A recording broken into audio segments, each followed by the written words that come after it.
I don't believe it. I did it. I finally did it. Whew! Holy shit. She has to be the hardest deviant in the game. She has to be. I mean, I still think Bloodbath is, but I honestly think she's the hardest. I was so lucky. I was so lucky. This took me longer than the Grimclaw Tigrex run, actually. More than 20 attempts. And, mind you, none of those instances against Grimclaw have I been timed out. This case, yes, I was 100% timed out. I'll show you the footage in a bit. It'll be sped up.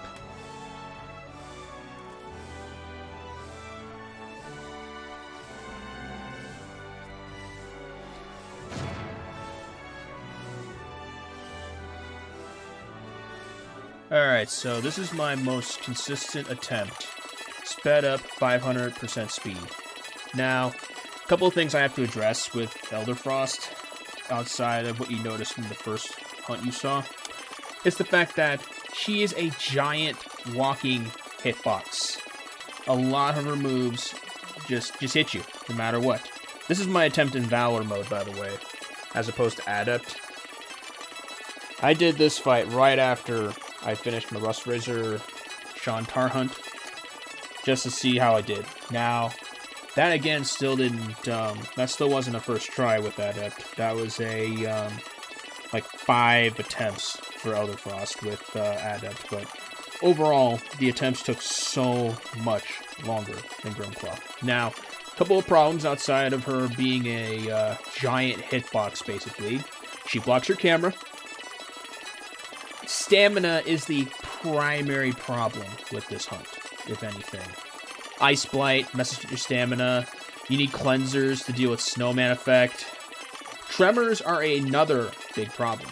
As you can see, I'm wearing my Gammoth armor, which I pretty much decked out with not only Polar Hunter, so I don't have to worry about using hot drinks, but also to pretty much just give myself Tremor Res. I also tried this with like a couple of negative affinity weapons because of the set. I don't do mixed sets like I said before.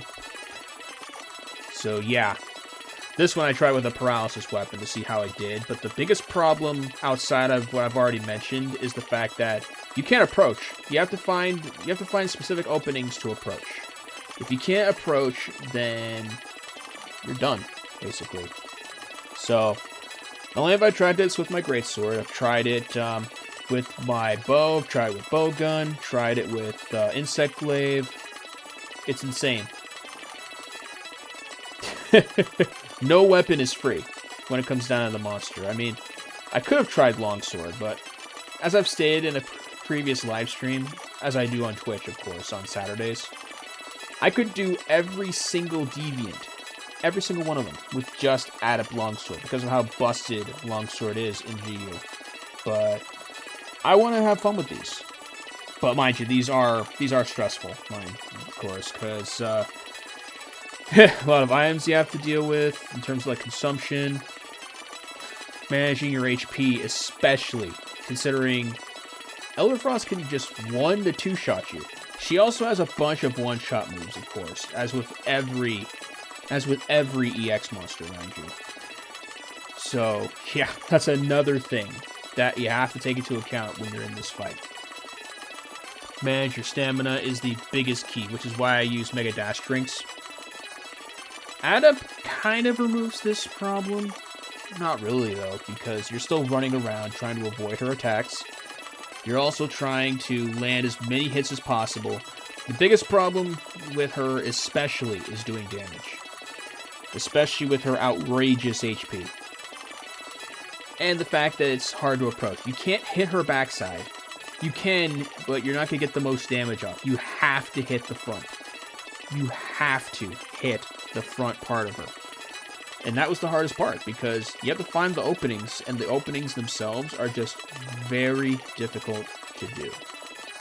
That move in particular, where she shoves her head into the snow, that's a one-shot move, for sure. You can't approach when she's, like, sucking up for snow and ice, because you get snowman. Cleansers are your saving grace. Or, I think it's a specific skill that enables you not to get bound. Some kind of anti-bind skill, I think. But I don't know if it's worth the extra chore of getting the skill, unless you have a really good set. Outside of the overused Octo Ka set. So, yeah. As far as difficulty with her, I put her, like, top 3. Top 3 in terms of deviants so far. Mind you, I've only done, like, 6 deviants right now. There's still, like, a dozen more. There's still a dozen more deviants to do. And my money's on the difficulty of Bloodbath being the hardest of the deviants. Yeah. But I honestly think the best approach for her is definitely Adept. If you're using Adept, I think you're better off. I again think it can be done better with Longsword. Others have tried it with Insect Glaive, from what I've seen. I'm not an Insect Glaive user, so I can't really say on how effective their strategy was. Others have said easy. Others have said no, this is BS. Half of it is BS basically, because again, it's the openings. Another big problem I have with her is the speed and consistency. At one moment she's fast, another moment she's very, very slow. The timing, half of the time when you're using Adept is you're reading where she's going to land and then dodging accordingly. The rest is just timing. Reads and timing is all Adept is. Anyone else can tell me otherwise in the comment section of this video, but yeah. Yeah.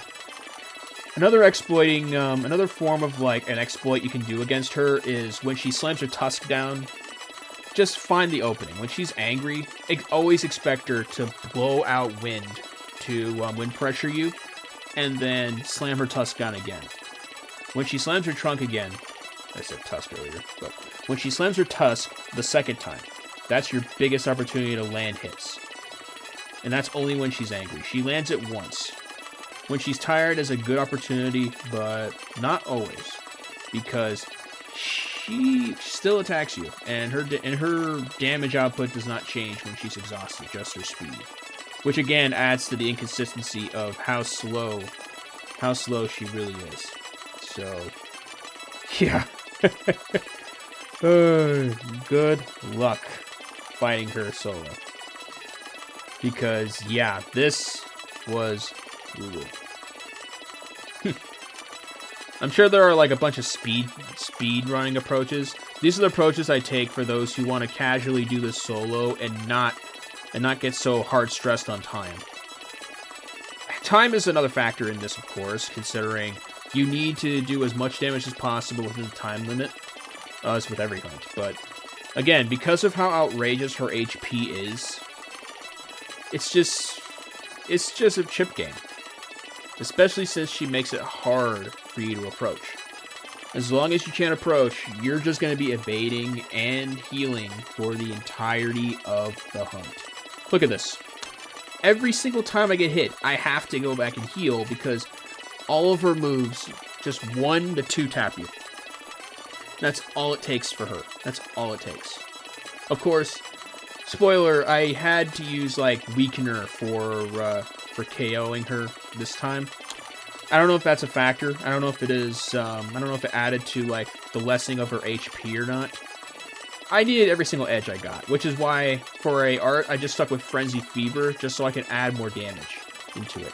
And it's not guaranteed either. Frenzy Fever is not guaranteed because you have to land all your hits to get the positive effects of Frenzy. If you don't, you're just gonna get the negative aspects. I don't know if it lessens your damage. I know it messes with your HP, so that's just something else you have to take into account when you are hunting these deviants. I think I'm going to be using Frenzy Fever for all of the deviant hunts, because all of it is going to be mostly DPS checks and timing. That's all there is to it. Another factor to take into account here when you're using Adept or when you're trying to evade, it's the ledges. Polar Field has a few ledges. And if you can't evade when you're doing that, it's a tough slope because the ledge mechanic in the game is awful. And Adept perfectly shows that as broken of a skill as it is, it does not do well against the ledge mechanic. A couple of times when you're evading into the ledge, you climb up as an animation, you're stuck in the animation, and you get hit. It's a 1 to 2 tap right there, depending on your HP. So, whew, yeah. That's pretty much all I have to say involving... That's all I have to really say involving this hunt, because... Man, this one was a hard one. I doubt it will be the hardest, but this one for sure was the hardest so far of the 6 I've killed. So, yeah, take it for what you will.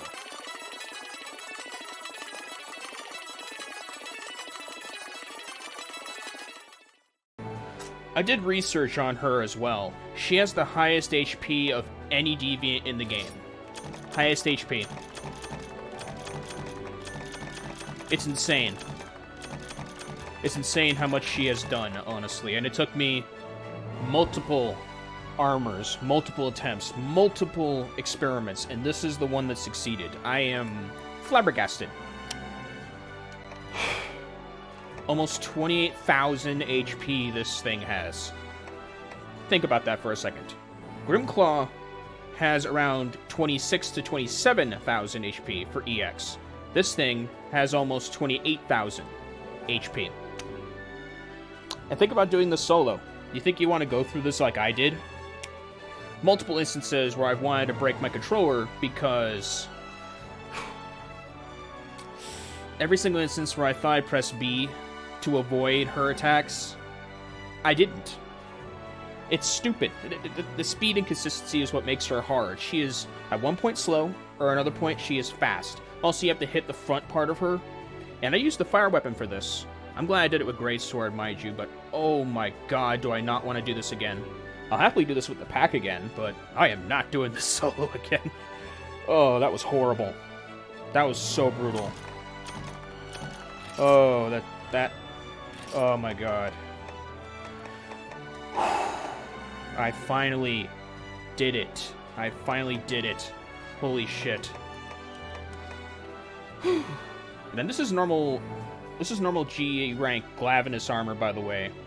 Heavy polish, speed sharpener, grinder, mind's eye, handicraft. Oh my god. Alright, I don't need any of these. And behold, this is my first time killing her, and I did it. May that end my torment. But it's not over yet. There will be more deviants to come, more EXs. So stay tuned for that.